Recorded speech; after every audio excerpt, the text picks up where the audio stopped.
Well, we've been doing a number of shows around Meadowbrook during its centennial year here, and certainly wanted to make mention of Jim Kohl, who we talked to a number of years ago when he was president of the club, and he took us around, showed us a lot of the fine memorabilia that you have here at the club.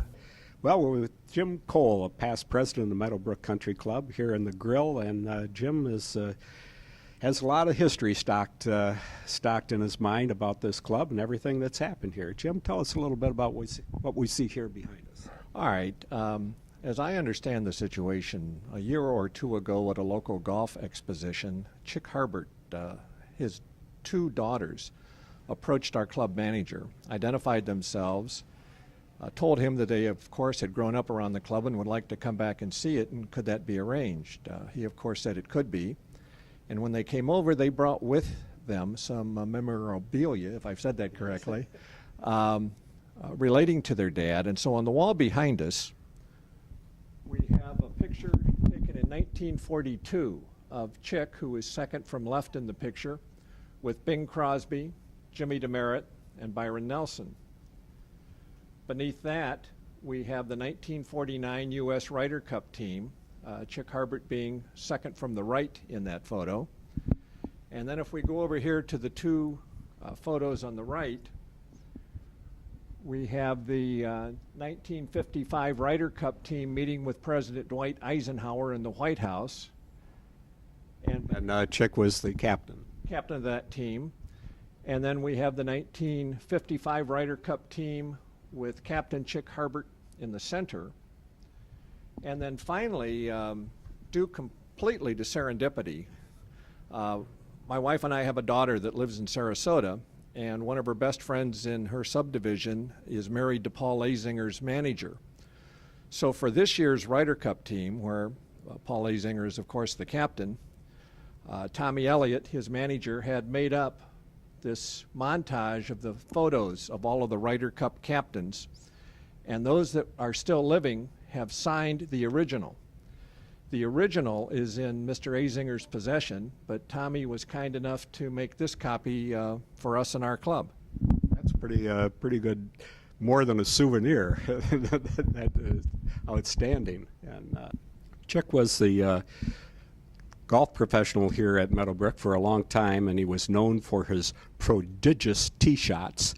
And this was back in the days when it was persimmon and the balls weren't always exactly round. But tell us a little about Chick and his driving exploits. What I know of it, I learned secondhand, and that is that he was invited back at age 70. And our first hole measures some 330 yards, and it was said that at age 70 he could still drive the green. That's pretty strong. And even though, if it wasn't all that long ago, courses were certainly more irrigated than back in the days of the Motor City Opens, when the ground was firm and hard and the balls ran. I think that's quite accurate. What can you tell us about the Motor City Opens? There were 4 of them here. Ben Hogan won the first one on the 4th of July. Again, all I know of that is what I've read. I was somewhere between 8 and 12 years old at the time. Well, that was a little bit before I was covering golf too, but I've looked up a lot of it, and Hogan even had to go, back in those days, they played 18-hole playoffs, and he beat Lloyd Mangrum. And then the longest playoff in PGA Tour history was played right here at Meadowbrook, when Kerry Middlecoff and Lloyd Mangrum were still tied after 11 holes. It was dark, and so they said, hey, let's just split the purse and we'll move on, and that's exactly what they did. The Motor City Opens were, they were Detroit's big golf show for many years, other than the Open at Oakland Hills and the PGA Championship here. But back in those days, purses were only about $25,000, and a player would only win $2,500 or so to be the champion. That's chump change these days. And then when Buick came in with the Buick Open in 1958 and offered a $52,000 purse with a $9,000 first prize, why that kind of took the wind out of the Motor City Open sales, and Buick became Michigan's #1 tour event. And we also interviewed Jim Dales, who's the member archivist, if I can get that out right. But he's collected so much over the years, and I think congratulations to him. Okay. Hi, I'm Jim Dales. I'm a Meadowbrook member and a historian enthusiast. I've collected a lot of stuff about the history of Meadowbrook over the years. Okay, Phyllis Barone here with Michigan Golfer for the 100th anniversary, and we're here with Jim. So Jim, tell us, how the heck did you gather all this memorabilia? Well, it's the beauty of the internet these days. You just start searching for stuff.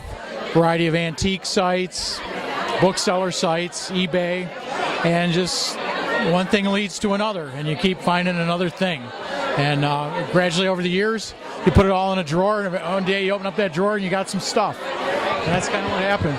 So tonight was a really good opportunity to show it, and it's been a lot of fun for me to see people react to it and to show people what their club is all about.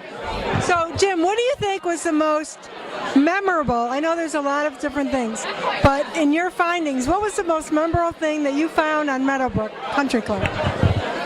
Well, a lot of the stuff that I've collected is from the professional tournaments that were here in the 40s and 50s.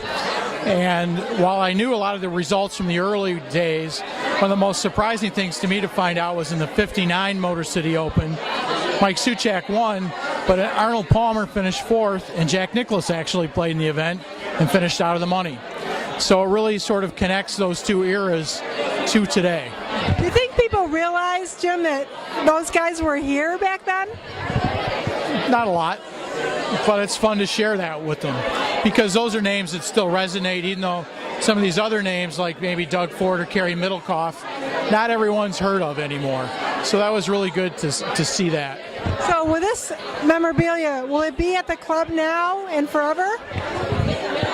I'm not sure. Hoping that this night and see the reaction to it generates the desire for the club to have an area to display some of the history of the club. We have some things on the walls here, and would like to really, a group of us would like to have more, and I think maybe the reaction we're seeing tonight will help that happen. And the last question, will you be continuing to collect memorabilia for Meadowbrook? Absolutely. Awesome. Well, we'll look for you on eBay, Jim. Thank you. Thanks. And Phyllis Barone, who did some interviewing here, she interviewed the first woman member who has become a member of the board of directors of the club, Jana Fetters.